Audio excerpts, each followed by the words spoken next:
Hello friends, कैसे हैं आप सब लोग। आप सभी का मैथ्स और trick to M YouTube channel पे स्वागत है। और आज मैं फिर से आपके लिए कुछ ऐसे इंपॉर्टेंट क्वेश्चंस लेकर आया हूं जो एसएससी रेलवे वगैरह एग्जाम के अंदर बहुत ही इंपॉर्टेंट मायने रखते हैं और इनमें बार बार दोहराए जाते हैं। ठीक है, तो ज्यादा टाइम वेस्ट न करते हुए अपन स्टार्ट करते हैं अपना टॉपिक। तो चलते हैं टॉपिक पे। तो इसमें इसके अंदर जो पहला क्वेश्चन है वो इस प्रकार से है कि जो पहला क्वेश्चन है इस प्रकार से दिया हुआ है। जैसे यहाँ पे दो प्रकार के क्वेश्चन इसमें यहाँ पे लिखे हैं। क्वेश्चन भले ही दिखाई देने में दो प्रकार के हैं लेकिन दोनों ही क्वेश्चन एक ही हैं। ठीक है, यहाँ पे लिखेंगे 50 से कम 3 से भाज्य होने वाली संख्याओं का योग। तो ये 50 से कम 3 से भाज्य होने वाली संख्याओं का योग ही यहाँ पे अपने से पूछा गया है। 3, 6, 9 डॉट डॉट 45 और 48 यानी 3 से लेकर 48 तक की वो संख्याएं जिनमें 3 का भाग पूरा पूरा जाता है उनका योग कैसे ज्ञात करेंगे।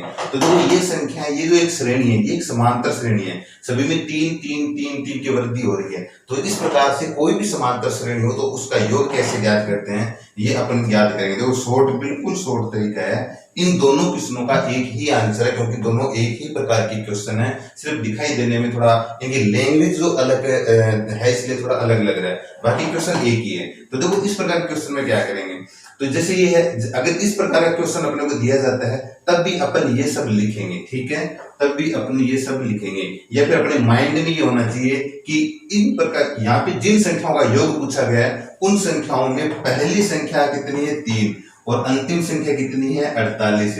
तो पहली संख्या प्लस 48, पहली संख्या प्लस अंतिम संख्या यानी कि 3 प्लस 48 और बट्टे में 2 यानी कि प्रथम संख्या प्लस अंतिम संख्या बट्टे में 2।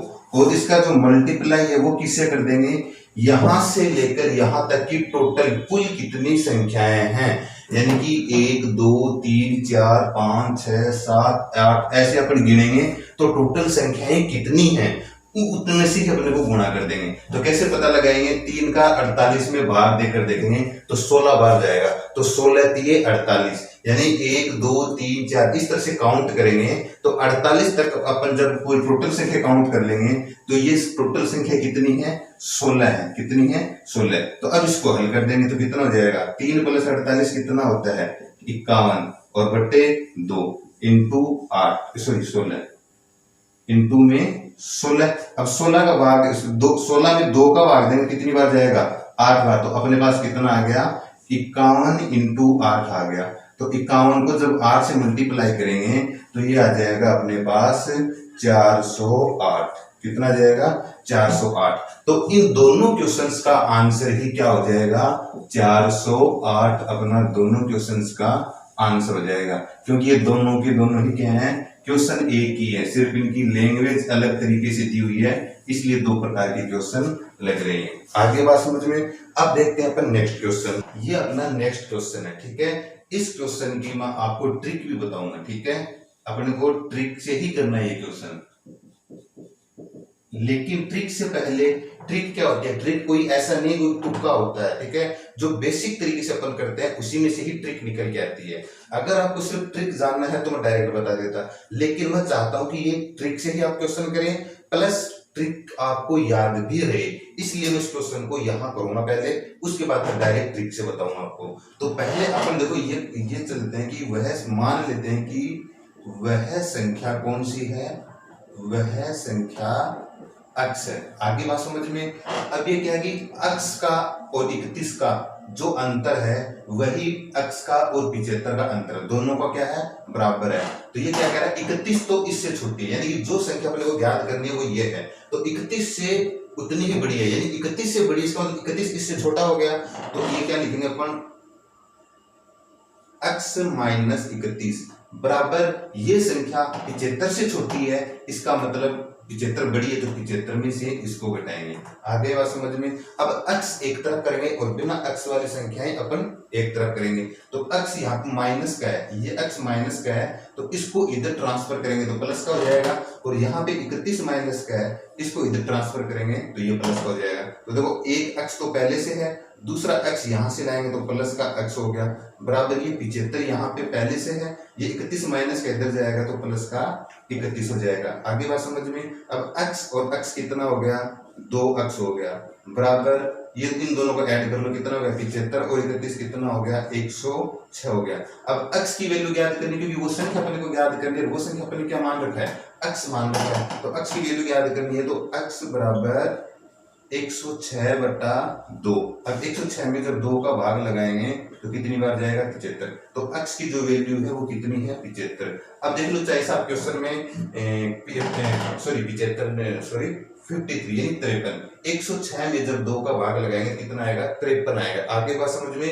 अब 53 के बारे में क्या है कि 31 53 से उतना ही छोटा है जितना कि 53 31 से 75 से छोटा है, ठीक है। आगे बात समझ में। या फिर यूं कहिए कि 53 जो है वो 31 से 53 जो है वो 31 से उतना ही बड़ा है जितना 75 से छोटा है। आगे बात समझ में। चाहो इन दोनों का अंतर, यानी कि 75 का 53 का और 31 का वही अंतर है जितना 75 और 53 का अंतर है, ठीक है।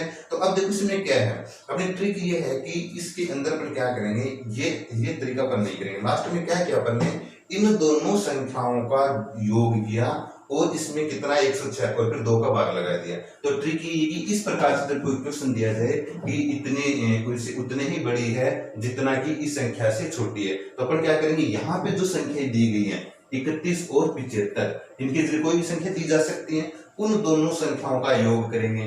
तो उन दोनों संख्याओं का योग करेंगे क्या जाएगा 75 प्लस 31, दोनों का योग करके 2 का भाग लगा देंगे, बस इतनी सी बात है। तो योग करके 2 का भाग लगाएंगे तो 106/2 कितना आ गया 53 आ गया। तो यही अपना आंसर हो गया, ठीक है। इस तरीके से डायरेक्ट करेंगे, दोनों संख्याओं का योग करके 2 से डिवाइड कर देंगे, ठीक है। अब देखते हैं अपन नेक्स्ट क्वेश्चन। तो दोस्तों इस प्रकार से अब जब आपको क्वेश्चन दिया जाए कि लगातार संख्याओं का योग दिया जाए और उन संख्याओं को बारे में आपसे पूछा जाए, तो अपन क्या करेंगे, जो यहाँ पे दिया गया है उस संख्या को निकालेंगे, कितना है 87, और 87 में ये कितनी संख्याओं का योग है, ये है 3 संख्याओं का, 3 क्रमागत संख्याओं का योग है। तो इसमें जब 3 का भाग लगाएंगे तो बीच वाली संख्या निकल कर आएगी, यानी कि 3 संख्याएं, एक संख्या ये है, एक संख्या ये है और एक संख्या ये है। इन तीनों का जब योग किया जाता है, इन तीनों का जब योग किया जाता है तो कितना आता है 87 आता है। ये बात अपन से ये क्वेश्चन पूछा गया, ये कंटिन्यू संख्या है, कंटिन्यू मतलब इनमें एक एक का अंतर है। ये कुछ भी हो सकती है, 20 21 22 भी हो सकती है, 16 17 18 भी हो सकती है, 24 25 26 भी हो सकती है, यानी कि इस तरह से कंटिन्यू 3 संख्या है। तो उस संख्या ढूंढने के लिए अपन क्या करेंगे, जितनी संख्याओं का योग है उसका भाग लगा देंगे। तो देखो 87 में 3 का भाग लगाएंगे, कितनी बार जाएगा 2 बार जाएगा, 3 दूनी 6 हो जाएगा, 2 शेष रहे 27 9, तो 29 आ गया। ये जब 3 संख्याओं का योग 87 है, 3 का भाग देने पर जो भी संख्या आएगी वो हमेशा मध्यम वाली संख्या आएगी, यानी कि बीच वाली संख्या। तो ये हो गया बीच वाली संख्या 29 है। अब इसके अंदर साफ साफ कहा गया है कि ये क्रमागत संख्या है। कैसी है, क्रमागत संख्या, इसका मतलब लगातार है। तो इसके बाद में आएगी वो क्रमागत 30 हो जाएगी, और इससे पहले यहाँ पे कितने लिखेंगे क्रमागत हो जाएगी, यानी कि 28 हो जाएगी। तो वो संख्या 28 29 30 हो जाएगी। आगे बात समझ में, वो संख्या 28 29 30 हो जाएगी। अब देखो ये क्या पूछा था, सीधे संख्या ज्ञात कीजिए। तो चलो संख्या अपन ने ज्ञात कर लिया, 28 29 और 30, ये वो तीनों संख्याएं हैं। आगे बात समझ में। लेकिन इस क्वेश्चन को चेंज करके ये भी कहा जा सकता था कि यदि 3 क्रमागत संख्याओं का योग 87 है तो अपने से पूछा जा सकता था इसके अंदर कि प्रथम, यहाँ पे मैं शॉर्ट में लिख देता हूं, प्रथम व तृतीय संख्याओं का योग क्या होगा, तृतीय संख्याओं का अंतर पूछ सकता है, अंतर मान लेते हैं, ठीक है। तो प्रथम संख्या कितनी है 28, अंतिम संख्या तीसरी कितनी है 30, तो इन दोनों का अंतर कितना हो जाता, 30 माइनस 28 बराबर 2 हो जाता, ठीक है। तो अपना आंसर कितना आ जाता 2, अंतर कितना आ जाता 2 आ जाता, ठीक है। इस अंतर के लिए तो अपने को क्रमागत भी निकालने की जरूरत नहीं है, क्योंकि जब भी कोई भी संख्या क्रमागत होंगी, कोई भी 3 क्रमागत संख्या कोई भी ले लो आप, x y z कोई भी 3 क्रमागत संख्याएं ले सकते हो, आपकी जो इच्छा हो वो। तो अगर 3 क्रमागत संख्याएं होंगी तो पहली और तीसरी का अंतर सदैव 2 ही होगा। जैसे यहाँ पे अपन ने 3 4 5 ले लिया, तो ये तीसरी संख्या, ये पहली संख्या है, दोनों का अंतर कितना है 2। चाहे आप 1001, 1002 और 1003 तीनों लगातार है, तो ये जो पहली संख्या है और ये जो अंतिम संख्या है, इन दोनों का अंतर कितना है 2। तो ये बात तो आपको याद रखनी है कि जब तीन क्रमांक संख्या का योग दिया जाए, उसमें पहली और तीसरी संख्या का आप अंतर पूछा जाए, तो ये संख्या याद करने की जरूरत ही नहीं है, सदैव कितना होगा 2 होगा। ठीक है, आगे बात समझ में। लेकिन इनका यदि अंतर न पूछकर योग अपने से पूछ लिया जाए, क्या पूछ लिया जाए, योग अपने से पूछ लिया जाए, उस टाइम अपने को इन संख्याओं की जरूरत पड़ेगी। ठीक है, तो योग तो हमेशा अलग अलग क्वेश्चन का अलग अलग होगा। अगर इस प्रकार का कोई क्वेश्चन होगा तो योग उन सभी का अलग अलग होगा। तो योग करने के लिए क्या करेंगे, पहली और तीसरी संख्या का योग जब करेंगे तो 30 + 28 करेंगे तो कितना आ जाएगा 58। तो योग जब पूछा जाएगा तो इसका आंसर कितना आ जाएगा 58 आ जाएगा। आगे बात समझ में दोस्तों। तो इस प्रकार से एसएससी और रेलवे में कुछ चुनिंदा क्वेश्चंस होते हैं जो बार बार पूछे जाते हैं और ये बहुत ही छोटे और आसान क्वेश्चन होते हैं। तो उम्मीद करता हूँ कि आज का वीडियो आपको पसंद आया होगा। एक छोटे से वीडियो के अंदर मैंने आपको 2 से 3 क्वेश्चन समझाने की कोशिश की है। ठीक है, तो यदि आपको वीडियो पसंद है तो प्लीज ज्यादा से ज्यादा शेयर कीजिए, वीडियो को लाइक कीजिए और अपने चैनल मैथ्स और ट्रिक 2M को सब्सक्राइब कीजिए।